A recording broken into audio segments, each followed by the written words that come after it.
राज्याच्या विविध जिल्ह्यांमध्ये पावसानं आपली दमदार हजेरी लावल्याचं चित्र आपल्याला पाहायला मिळालं। काही जिल्ह्यांना तर मुसळधार पावसानं अक्षरशः चांगलं झोडपून काढलंय, तर काही जिल्ह्यांना अजूनही पावसाची प्रतीक्षाच आहे।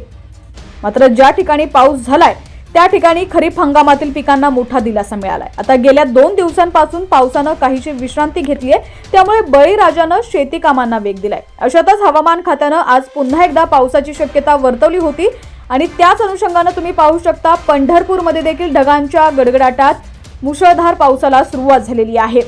आयएमडीच्या माहितीनुसार आज बुधवारी मध्य महाराष्ट्र आणि विदर्भातील काही जिल्ह्यांमध्ये हलका ते मध्यम स्वरूपाच्या पावसाची शक्यता वर्तवण्यात आली होती आणि आज तुम्ही पाहू शकता पंढरपूरमध्ये देखील ढगांच्या गडगडाटात पावसाला सुरुवात झालेली आहे।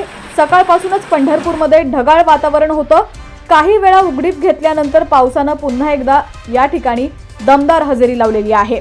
दरम्यान पंढरपुराच्या आजूबाजूच्या परिसरात देखील पावसानं आपली दमदार हजेरी लावलेली आहे। तुमच्या भागात देखील पावसाची काय परिस्थिती आहे ती देखील कमेंट सेक्शन मध्ये नक्की कळवा।